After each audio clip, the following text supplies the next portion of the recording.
Om Swastiastu. Terima kasih atas waktu yang diberikan kepada saya. Sebelumnya, perkenalkan nama saya Ikomang Yoga Sugiantare, NIM 200305105. Di sini saya akan mempresentasikan tingkat keamanan biologis. Apa itu tingkat keamanan biologis? Tingkat keamanan biologis adalah tingkat kewaspadaan biocontainment yang diperlukan untuk mengisolasi agen biologi berbahaya di fasilitas tertutup. Tingkat penahanan berkisar dari tingkat keamanan hayati terendah 1 hingga tertinggi di tingkat 4.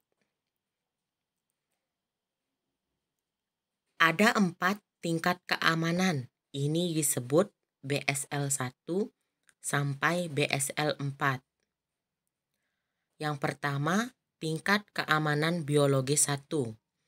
Tingkat ini cocok untuk pekerjaan yang melibatkan agen yang dikarakterisasi dengan baik yang tidak diketahui secara konsisten menyebabkan penyakit pada manusia dewasa yang sehat dan potensi bahaya minimal bagi pengguna laboratorium dan lingkungan. Yang kedua, tingkat keamanan biologis 2. Tingkat ini mirip dengan tingkat keamanan biologis 1 dan cocok untuk pekerjaan yang melibatkan agen dengan potensi bahaya sedang terhadap personil dan lingkungan. Ini mencangkup berbagai bakteri dan virus yang hanya menyebabkan penyakit ringan pada manusia atau sulit tertular melalui aerosol di laboratorium. Yang ketiga, tingkat keamanan biologis 3.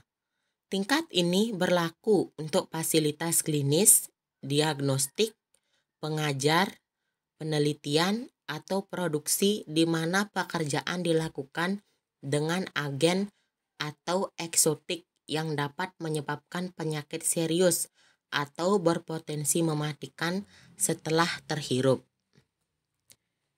Yang keempat, tingkat keamanan biologis 4.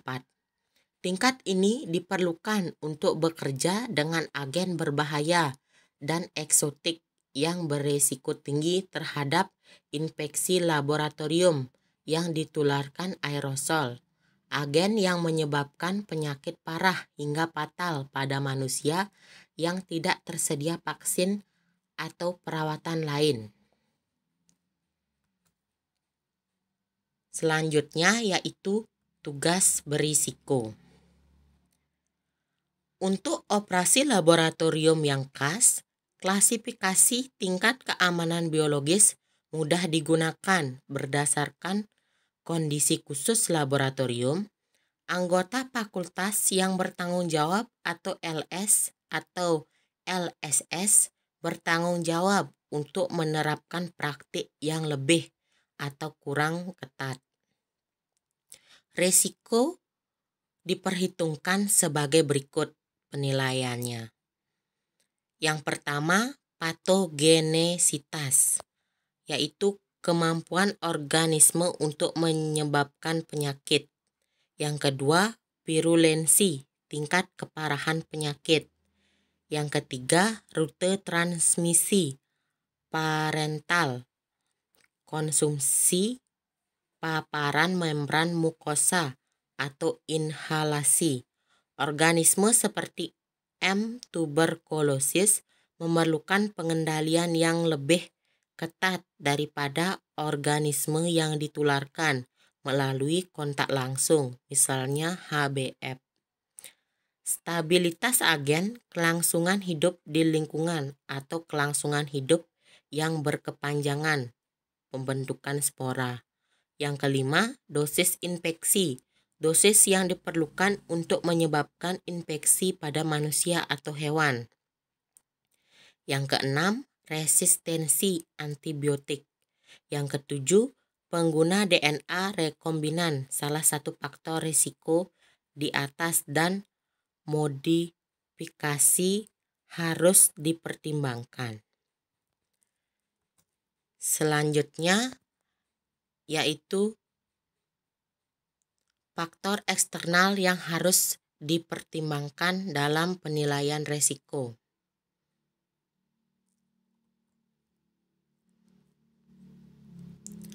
Yang pertama yaitu titer atau volume bahan yang digunakan. Titer dapat meningkatkan beberapa kali lipat dibandingkan dengan tingkat dalam sampel klinis setelah kultur. Yang kedua, ketersediaan pengobatan atau vaksin yang efektif.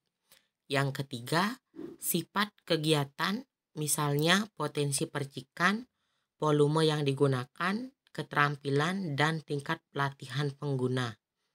Yang keempat, status kesehatan pengguna lab, seperti status kekebalan, kehamilan, status vaksinasi. Selanjutnya yaitu budaya jaringan dan garis sel. Garis sel yang diperoleh dari sumber komersial dapat terkontaminasi oleh agen adventif saat digunakan di laboratorium. Tingkat screening bervariasi di antara penyediaan dan sementara sebagian besar tes untuk bakteri, mikroplasma, dan jamur. Tes tersebut tidak secara rutin mencakup pengujian virus selain yang dikategorikan sebagai patogen yang ditularkan melalui darah. Kultur sel yang diketahui mengandung agen infeksius atau virus onkogenik harus dimanipulasi pada tingkat keamanan hayati sesuai untuk agen tersebut, biasanya BSL-2.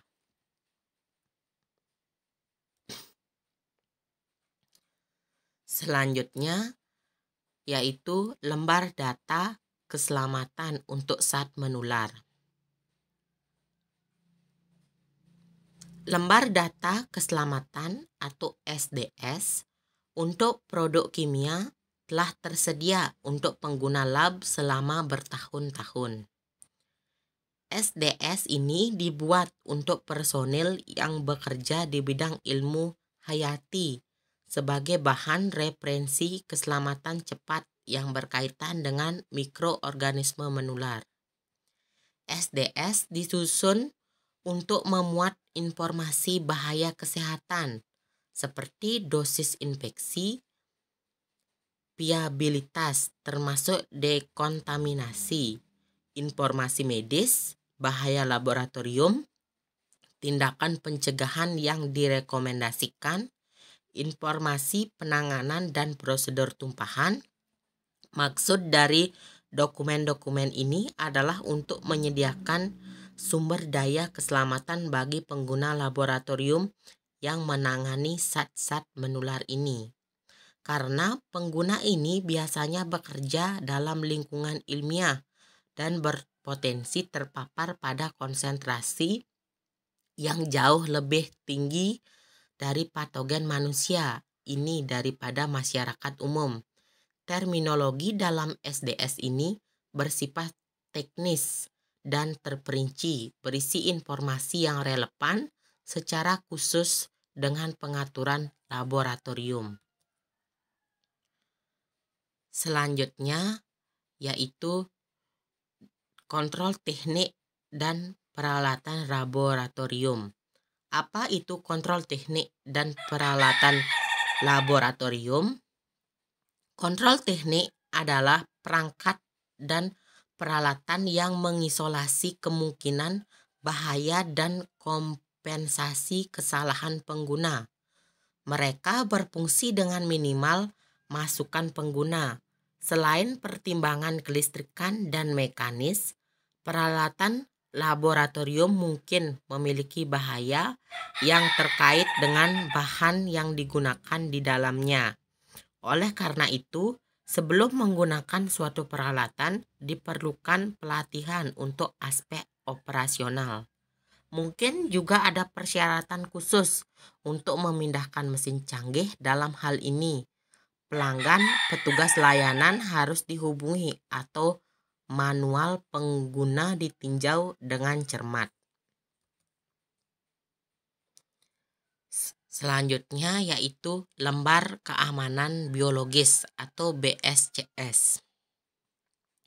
Lemari keamanan biologis adalah kontrol teknik penting untuk meminimalkan paparan bahan yang berpotensi menular, untuk melindungi peneliti dari lingkungan dari mikroorganisme aerosol. BSC mengkonsolidasikan aliran udara terarah dan filter udara partikulat efisiensi tinggi atau HEPA. Berikut gambar lemari keamanan biologis. Selanjutnya yaitu kelas 1 BSC. Udara ruangan masuk di muka, bersirkulasi di dalam ruang kerja, dan keluar melalui filter HEPA setelah melewati pleno belakang. Jenis lemari ini melindungi pengguna dari lingkungan, tetapi tidak melindungi bahan peneliti dari kontaminasi lingkungan. Yang kedua yaitu kelas 2 tipe A1 BSC. Udara ruangan masuk melalui kisi-kisi suplai di bagian depan area kerja dan memasuki ruang sidang belakang melewati kipas angin. Porsi aliran udara melewati saringan buang atau saringan suplai. Hanya udara dengan filter HEPA yang menyentuh area kerja, memberikan perlindungan dari kontaminasi lingkungan bahan penelitian. Yang ketiga, kelas 3 BSC. Sering disebut sebagai kotak sarung tangan. Ini adalah lemari yang benar-benar tertutup dan kedap gas yang dirancang untuk bekerja dengan patogen resiko tinggi. Sebelum dibuang melalui sistem ventilasi, knalpot dari kabinet kelas 3 disaring. Selanjutnya yaitu prosedur penggunaan BSC yang efektif. Pelindungan pengguna yang tepat dan pencegahan kontaminasi yang disediakan oleh BSC secara langsung berkaitan dengan aktivitas operator. Lemari harus disertifikasi dalam kondisi berikut. 1. Setiap tahun. Yang kedua, setelah relokasi termasuk di dalam kamar, BSC pada roda dapat dipindahkan dengan hati-hati tanpa sertifikasi ulang selanjutnya. Yang ketiga, mengikuti perubahan filter HEPA. Yang keempat, mengikuti layanan yang mungkin mempengaruhi kemampuan penahanan sertifikasi setelah tahunan direkomendasikan jika lemari digunakan untuk bekerja dengan organisme yang ditularkan melalui udara atau agen berisiko tinggi lainnya, misalnya M. tuberculosis. Yang kelima, jika aliran udara yang ditunjukkan dengan alat pengukur magnehelik berada di luar kisaran yang ditetapkan. Selanjutnya yaitu filter HEPA jalur vakum. Gambarnya dapat dilihat sebagai berikut.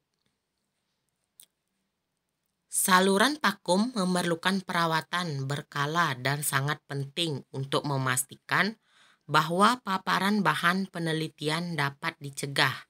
Semua saluran vakum baik di dalam BSC maupun di atas meja harus dilindungi dengan filter HEPA dan labu penampung yang diisi disinfektan. Selanjutnya yaitu wadah benda tajam. Dapat dilihat pada gambar berikut. Jarum, silet, dan pisau, bedah, serta barang serupa dibuang melalui limbah terkontaminasi prosedur dan harus disimpan dalam wadah benda tajam.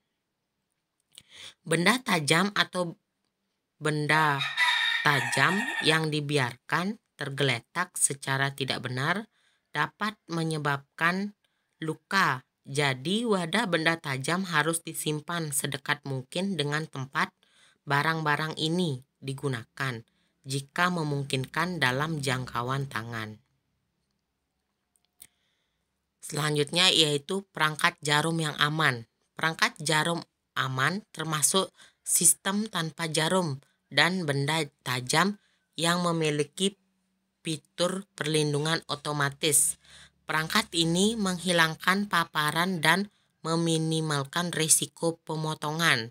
Mereka umumnya berlaku untuk pengaturan klinis tetapi harus digabungkan setiap kali ada risiko paparan bahan.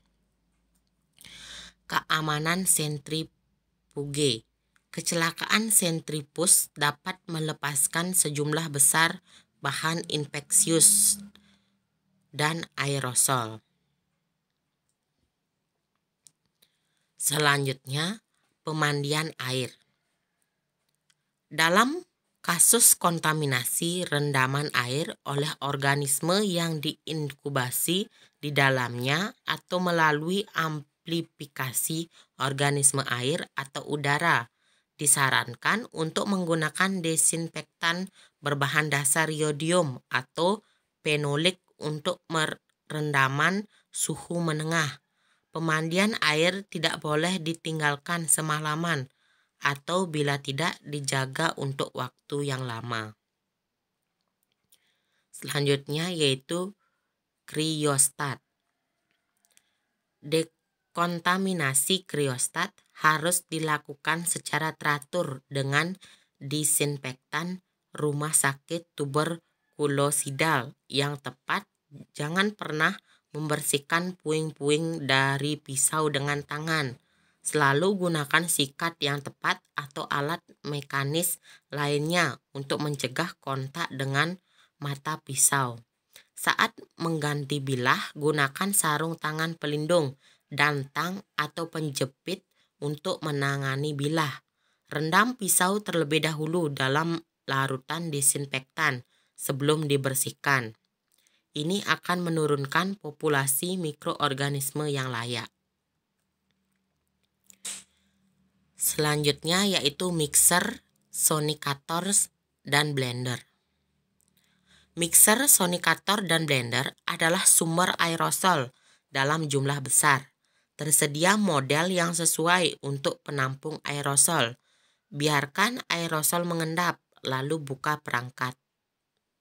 Hindari menggunakan mangkuk kaca. Sonikasi dapat dilakukan secara aman dengan menempatkan tabung spesimen yang tertutup rapat ke dalam gelas kimia, air dan meletakkan probe di dalam air, bukan di dalam tabung. Selanjutnya yaitu liofilizer. Padatan kering yang sangat mudah tersebar dihasilkan oleh liofilizer. Sebaiknya dipasang dengan filter HEPA atau ventilasi ke BSC jika digunakan untuk mengeringkan suspensi zat infeksius. Padatan liofilisasi harus dibuka hanya di BSC. Letakkan bantalan yang dibasahi desinfektan di atas garis torehan, lalu buka ampul. Oleh karena itu, desinfektan area ruang dan bahan apapun yang terkumpul dalam perangkap uap. Selanjutnya yaitu dekontaminasi. Apa itu dekontaminasi? Dekontaminasi adalah suatu kegiatan yang menurunkan beban mikroba ke tingkat yang dianggap tepat untuk menghindari kontaminasi atau infeksi bahan dekontaminasi. Kesesuaian prosedur dekontaminasi bergantung pada kesempatan. Misalnya, instrumen bedah harus steril. Namun, tingkat desinfeksi mikroba ini tidak berguna untuk area lingkungan seperti dinding dan lantai. Penerapan bahan kimia ke jaringan hidup untuk mencegah infeksi disebut antisepsis. Contoh SAT adalah senyawa yodium dan sabun antimikroba pencuci tangan. Selanjutnya yaitu sterilisasi. Sterilisasi mengacu pada desinfeksi semua kehidupan mikroba, termasuk endospora bakteri. Selanjutnya yaitu autoklave. Metode sterilisasi yang paling efisien dan andal di laboratorium ditawarkan oleh autoklave. Faktor proses yang kritis adalah eksposur suhu waktu. Juga memastikan bahwa bahan-bahan dikemas untuk memungkinkan steam menembus ke seluruh beban merupakan parameter penting lainnya. Ukuran muatan dan kepadatan pengepakan ruang mempengaruhi waktu sterilisasi. Selanjutnya yaitu panas kering. Panas kering digunakan untuk bahan beberapa peralatan gelas, instrumen, dan bahan anhidrous yang sensitif terhadap kelembaban atau korosi yang mungkin ditimbulkan. Panas kering membutuhkan suhu yang lebih tinggi dan waktu pemaparan yang lebih lama daripada proses autoklave. Panas kering selama 2-4 jam pada suhu 160 derajat Celcius diperlukan untuk mensterilkan beban yang membutuhkan waktu 30 menit pada suhu 121 derajat Celcius dalam autoklave. Selanjutnya sterilisasi kimiawi. Sterilisasi kimiawi terutama digunakan untuk instrumen perawatan pasien yang peka terhadap panas yang memasuki rongga tubuh atau area yang biasanya steril. Proses ini memerlukan waktu kontak yang lama dengan larutan terkonsentrasi relatif tinggi. Beberapa alat sterilisasi memerlukan sistem ventilasi khusus untuk menghilangkan gas dan uap berbahaya. Selanjutnya yaitu desinfeksi. Penghapusan hampir semua mikroorganisme patogen pada benda mati kecuali sejumlah besar bakteri endospora disebut desinfeksi. Disinfeksi harus dilakukan jika organisme berbahaya dimusnahkan. Mikroorganisme dapat dikelompokkan berdasarkan penurunan resistensi terhadap disinfektan sebagai berikut. Bakteri endospora, mikrobakteri, virus non-lipid atau kecil, jamur, bakteri vegetatif, dan lipid atau virus berukuran sedang. Selanjutnya yaitu menggunakan pemutih sebagai desinfeksi. Sebagai agen pengoksidasi yang kuat, natrium hipoklorit dalam pemutih rumah tangga adalah desinfektan yang efektif untuk bahan yang diketahui dan berpotensi menyebabkan infeksi. Namun, karena natrium hipoklorit terurai menjadi garam dan air, disarankan agar larutan dibuat segar setiap hari. Semua merek pemutih tidak diproduksi dengan potensi yang sama, bergantung pada pabriknya. Potensi pemutih komersial adalah antara 3,5 dan 6,15% hipoklorit. Sarung tangan yang tepat harus dipakai saat menangani pemutih karena dapat merusak beberapa permukaan termasuk baja. Residu pemutih pada permukaan yang tidak berpori harus dibersihkan dengan etanol 70% atau air. Karena amonia dan pemutih dapat bereaksi menghasilkan produk yang sangat beracun. Pemutih tidak boleh digunakan bersama dengan produk pembersih rumah tangga lain yang mengandung amonia. Botol semprot yang sudah diisi sebelumnya yang bersih campuran 1:10 cocok untuk digunakan di laboratorium. Selanjutnya yaitu kamar gel, kamar gelap, kamar radiosotop, dan keamanan kamar dingin. Yang pertama yaitu keamanan ruang gel. Elektroporesis adalah teknik laboratorium yang umum digunakan yang menggunakan energi listrik untuk memisahkan molekul seperti protein atau asam nukleat berdasarkan ukuran, struktur, dan muatan listriknya. Pekerjaan elektroporesis berpotensi menimbulkan bahaya keamanan listrik, kimia, dan termal. Peralatan elektroporesis dapat menimbulkan bahaya listrik yang signifikan di laboratorium. Unit elektroporesis tipikal yang beroperasi pada 100 volt dapat memberikan kejutan mematikan sebesar 25 mA. Selanjutnya yaitu catu daya. 1. Pastikan semua saklar dan indikator dalam kondisi kerja yang benar dan kabel daya serta kabel tidak rusak dan diisolasi dengan benar.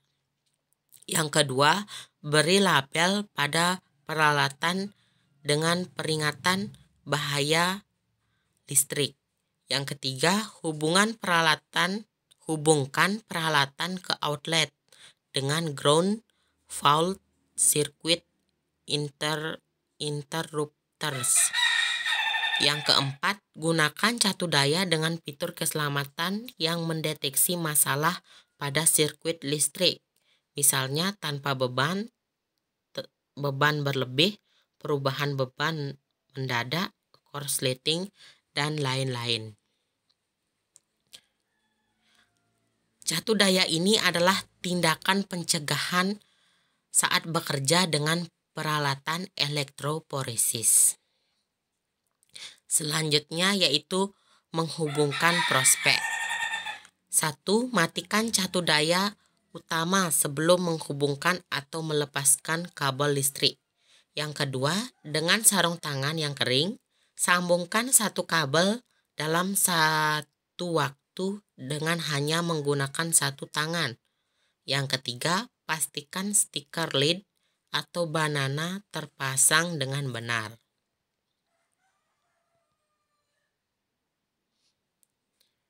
Selanjutnya yaitu menggunakan peralatan. 1.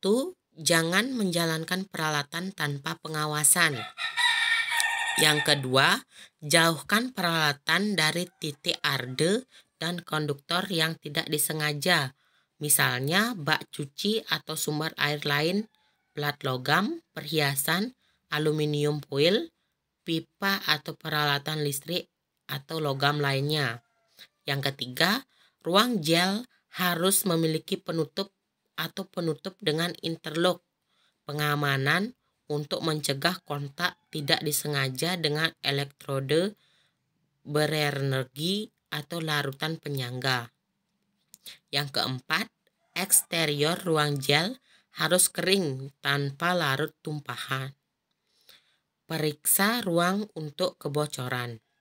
Yang kelima, berilah gel yang sudah jadi atau larutkan aksilamida dan etidium bromida yang sudah dicampur sebelumnya daripada membuatnya sendiri. Selanjutnya yaitu praktik kerja umum. 1. Dalam praktik kerja umum yang harus dilakukan yaitu 1. Baca dan ikuti petunjuk pabrik untuk peralatan elektroforesis. Yang kedua, instruksi harus mencakup prosedur operasi yang ditulis oleh pabrik dan laboratorium, serta bahaya yang terkait peralatan pelindung diri yang benar, misalnya jas lab, sarung tangan, dan pelindung mata, dan prosedur darurat yang berlaku. Yang ketiga, gunakan sarung tangan ganda saat bekerja di ruang gel.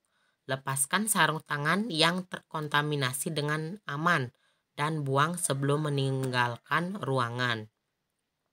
Yang keempat, lokasi di mana etidium bromida digunakan atau disimpan harus diidentifikasi dengan stiker bertanda mutagenik. Jangan menghilangkan bahaya dari ruangan. Yang kelima, hanya pengguna terlatih dan berkualifikasi yang diizinkan untuk mengoperasikan peralatan elektroforesis gel. Anggota fakultas yang bertanggung jawab atau LS bertanggung jawab untuk memastikan bahwa semua pengguna telah dilatih untuk menggunakan peralatan dengan cara yang aman. Pelatih harus mencakup bahaya khusus dan tindakan pencegahan keselamatan. Selanjutnya yaitu kamar gelap. Sangatlah penting untuk menjaga ruangan gelap tetap bersih setiap saat. Semua bahan kimia harus disimpan dan diberi label dengan benar. Wadah sekunder harus ditempatkan di bawah semua bahan kimia dalam penyimpanan. Selanjutnya yaitu ruang radiosotop. Bahan radioaktif di SU terutama digunakan untuk penelitian biomedis di ruang radiosotop dan dalam program fisika. Penelitian semacam itu dapat dihentikan atau dihentikan sama sekali tanpa menggunakan bahan radioaktif. SU dikhususkan untuk memastikan bahwa penggunaan bahan radioaktif dilakukan dengan cara yang aman bagi karyawan, pelajar, masyarakat umum, dan lingkungan. Selanjutnya yaitu keamanan area kerja.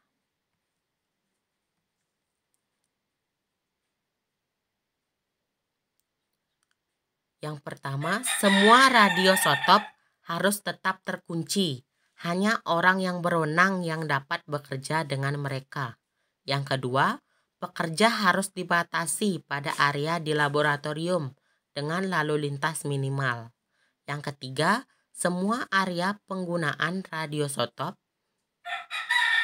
harus diberi label dengan benar dengan label peringatan radiasi.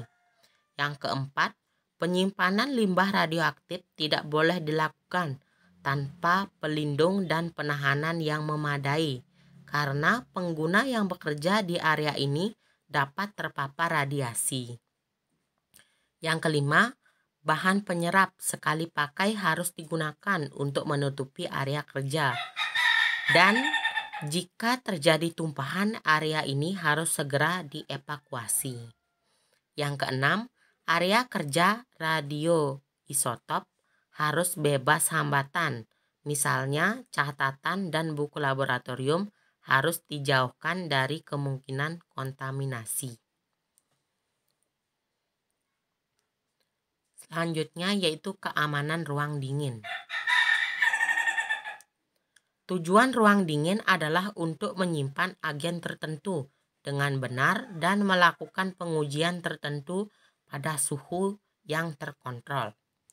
Udara yang disuplai di ruang dingin dimasukkan untuk mencegah penumpukan karbon dioksida yang dihasilkan dari pengguna di dalam ruangan serta kontaminan lain yang mungkin terlepas di dalam ruangan. Namun demikian, Volume kecil udara yang disuplai ini menciptakan masalah kelembaban yang berkontribusi pada pertumbuhan jamur, terutama ketika kontaminan kecil terdapat pada permukaan. Selanjutnya yaitu meminimalkan potensi pertumbuhan jamur. Di banyak ruangan dingin tersedia berbagai cetakan. Kontaminasi ruangan dingin dengan jamur dapat terjadi dengan cepat jika terjadi prosedur yang tidak tepat. Ini mengakibatkan masalah kesehatan potensial dan dari menghirup spora jamur dan kontaminasi bahan keras. Penyimpanan bahan yang mengandung selulosa menyebabkan pertumbuhan jamur. Selain itu, pertumbuhan jamur dapat menyebabkan kontaminasi saat penelitian. Pertumbuhan jamur di ruang dingin dapat dicegah dengan mengontrol kondensasi atau kelembapan dan menghilangkan bahan.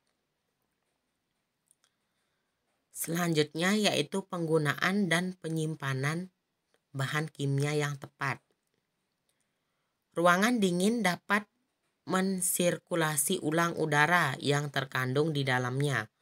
Uap bahan kimia di udara dapat menumpuk dan menimbulkan paparan, pernapasan, atau bahaya ledakan bagi pengguna laboratorium. Karena itu, satu pelarut yang mudah terbakar dapat menyebabkan uap yang cukup untuk membentuk atmosfer yang mudah meledak. Kipas angin dan peralatan laboratorium listrik di ruangan ini merupakan sumber penyalaan potensial. Yang kedua, ruangan dingin memiliki atmosfer yang tertahan. Beberapa bahan kimia berbahaya seperti kloroform, formaldehida yang tidak mudah terbakar dapat menguap dan menyebabkan pemaparan kepada pengguna. Yang ketiga, di ruang dingin, pembuangan bahan yang tertumpah dengan segera sangat penting. Selanjutnya yaitu aktivitas yang dilarang.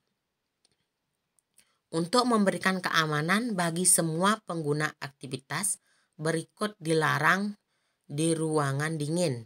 Yang pertama, penyimpanan makanan dan minuman. Penyimpanan minuman atau makanan apapun secara eksplisit dilarang.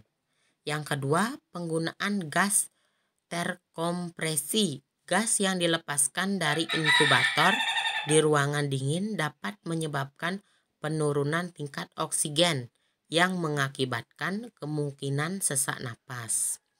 Yang ketiga, jangan pernah menyimpan es kering di walk-in cooler. Es kering dapat menciptakan atmosfer kekurangan oksigen saat menyublim dan melepaskan gas karbon dioksida. 4. Seorang individu dapat membuat masalah yang mempengaruhi semua pengguna karena sebagian besar ruangan dingin dibagi di antara beberapa grup.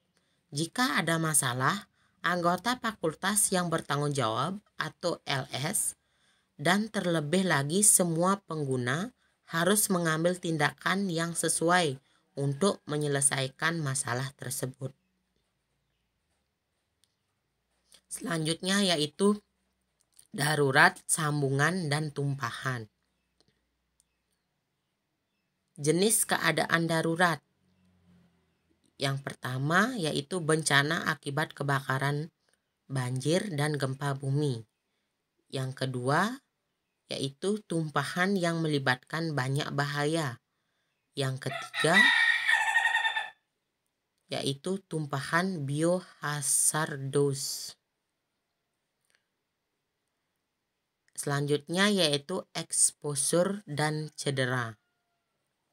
Prosedur aktivitas, sikap personel, dan peralatan yang menciptakan kondisi yang menguntungkan untuk infeksi laboratorium kerjasama dengan yang menyebabkan terjadinya kecelakaan jenis industri.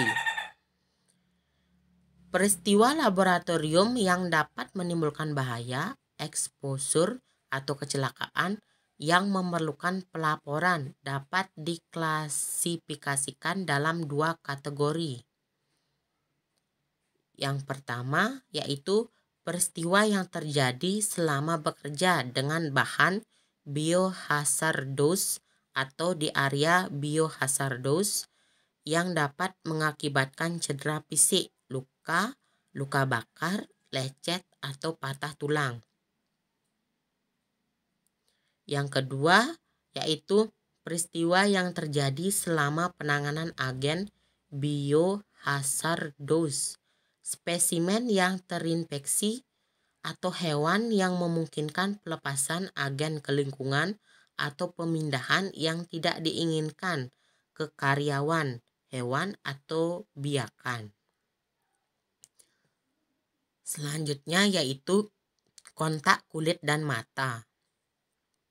Dengan kontak langsung dengan kulit atau mata, bahan kimia dapat dengan mudah masuk ke dalam tubuh sehingga menimbulkan reaksi lokal seperti luka bakar atau ruam atau penyerapan ke dalam aliran darah. Kesulitan kulit dan sifat-sifat kimianya mempengaruhi penyerapan kimiawi melalui kulit. Daya tahan kulit yang kering atau pecah-pecah rendah. Pelarut organik dapat dengan mudah menembus kulit yang mengubah ketahanan kulit terhadap bahan lain. Selanjutnya yaitu inhalasi. Gas uap, partikel, dan aerosol dapat dengan mudah menembus ke dalam sistem pernapasan dan dapat diangkut ke paru-paru atau diserap ke dalam aliran darah. Tekanan uap, bahan, kelarutan, ukuran partikel, konsentrasinya di udara yang dihirup, dan sifat kimiawi bahan mempengaruhi penyerapan bahan tersebut ke dalam sistem pernapasan. Jika tekanan udara tinggi, ini berarti suatu zat dapat dengan cepat menguap ke udara dan konsentrasinya di udara dapat meningkat. Untuk mengurangi kapasitas paparan, bahan berbahaya yang mudah menguap harus digunakan di area yang berventilasi baik, bukan lemari asam. Respirator juga harus digunakan jika ventilasi tidak memadai dan buruk bekerja di lemari asam. Selanjutnya yaitu penelanan. Penelanan zat beracun juga bisa menembus dari saluran pencernaan. Penggunaan lab dapat terpapar bahan kimia dengan menelan makanan atau minuman yang terkontaminasi atau menyentuh mulut menggunakan jari terkontaminasi. Oleh karena itu, untuk mengurangi kemungkinan terpapar pengguna lab tidak boleh makan, minum, merokok, atau menyimpan makanan atau minuman di area kerja dan harus selalu mencuci tangan setelah bekerja bahkan saat sarung tangan dikenakan. Selanjutnya yaitu injeksi.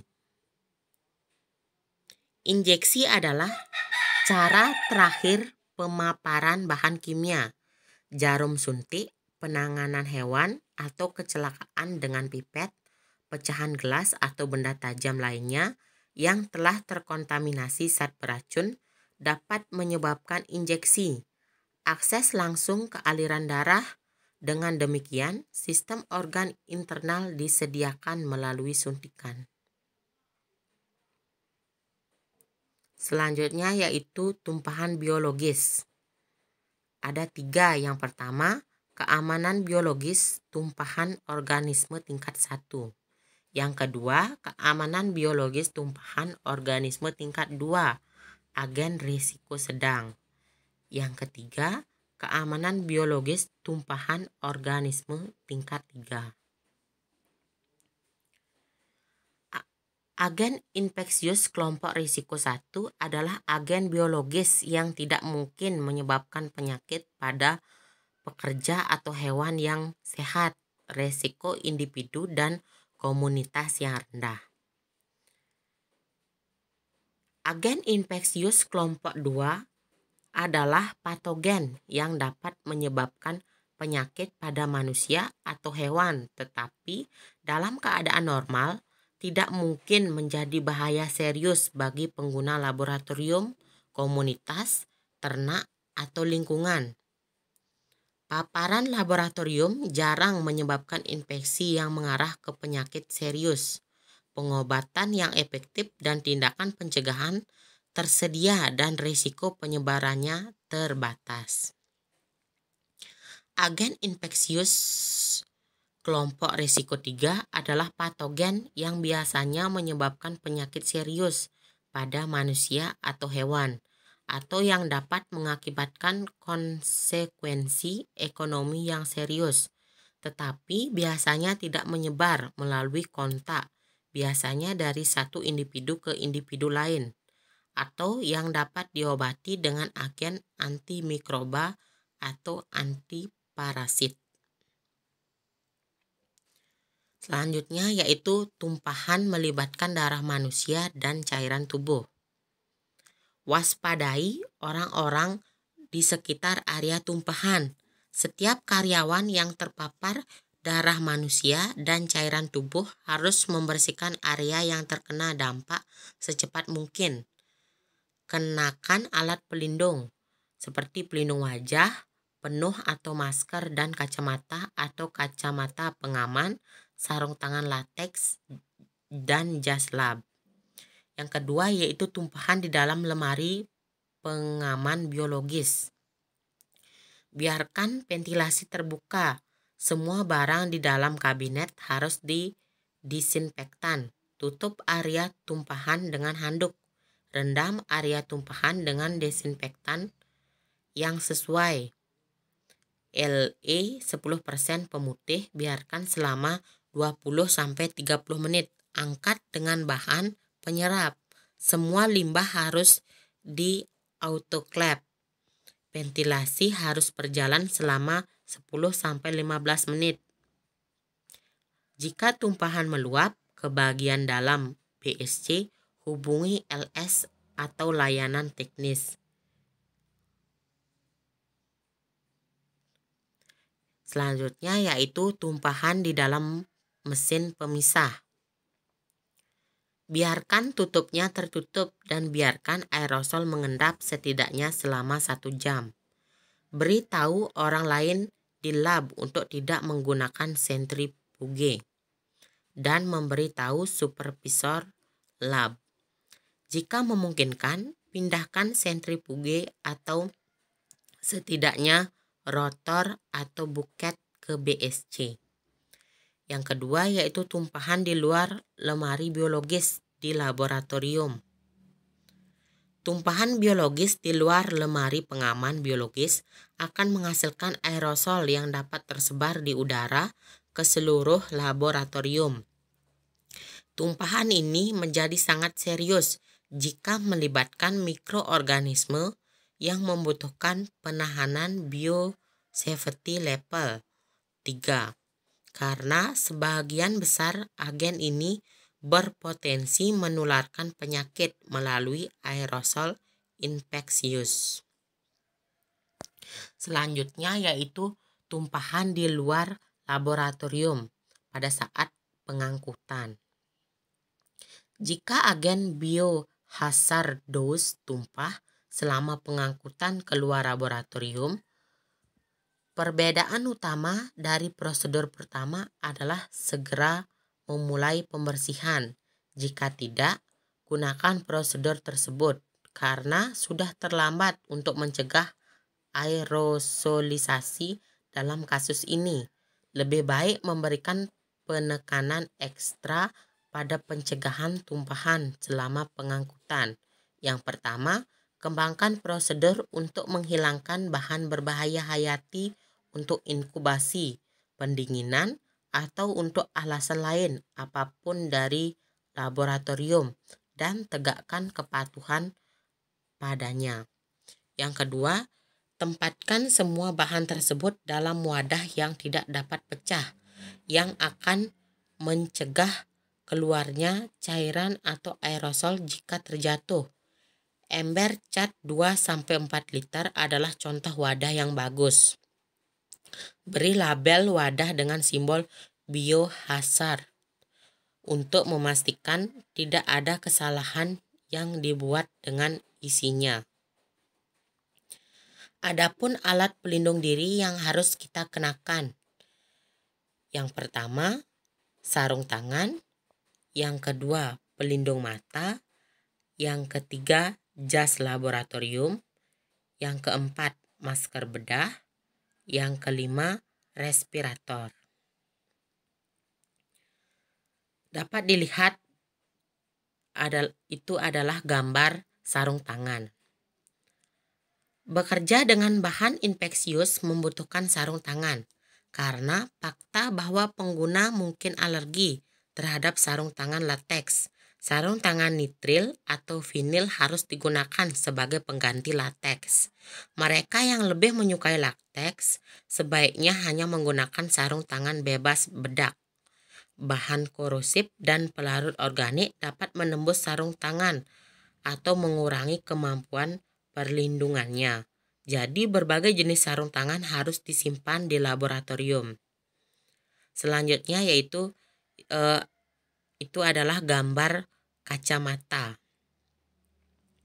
Diperlukan kacamata pengamanan dengan pelindung samping yang memberikan tingkat perlindungan minimal untuk menangani bahan berbahaya.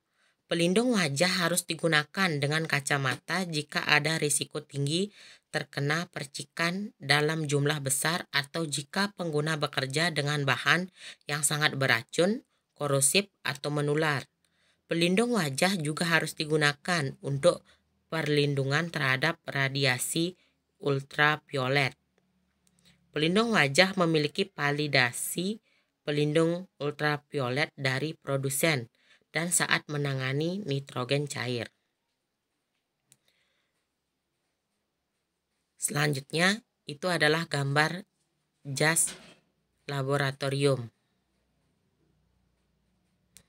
Jas lab yang tahan terhadap penetrasi cairan untuk aktivitas dengan potensi percikan harus dipakai, atau celemek yang dilapisi plastik harus digunakan. Jas lab tidak boleh dipakai di luar laboratorium jika digunakan selama bekerja dengan bahan infeksius. Untuk aktivitas beresiko tinggi, jas lab pengikat belakang harus dipakai. Selanjutnya yaitu itu adalah gambar masker. Masker akan membantu pencegahan pencernaan dan melindungi selaput lendir hidung dan mulut. Mereka tidak memberikan perlindungan yang memadai terhadap infeksi dari organisme yang ditularkan melalui penghirupan, misalnya M. tuberculosis. Itu adalah gambar respirator. Digunakan jika ada risiko paparan udara terhadap organisme yang ditularkan melalui penghirupan dan perangkat penahanan tidak tersedia atau tidak dapat memberikan perlindungan yang memadai. Penggunaan respirator harus didahului dengan izin medis dan pelatih. Selanjutnya yaitu transportasi dan pengiriman bahan biologi. Orang-orang yang terlibat dalam pengangkutan dan pengiriman saat menular harus menerima pelatihan tentang peraturan dan persyaratan yang berlaku. Sampel biologi harus ditempatkan di wadah utama atau bejana yang merupakan tabung anti bocor yang kemudian ditempatkan dalam wadah sekunder yang tidak dapat dipecahkan berpenutup kedap air. Bagian luar wadah sekunder harus bebas dari bahan hayati sehingga paket dapat dibawa dengan aman. Selanjutnya yaitu pengemasan bahan biologis yang tidak teratur. Ada 3. Yang pertama, wadah utama. Wadah utama menampung bahan biologis dan harus tahan bocor, kedap air.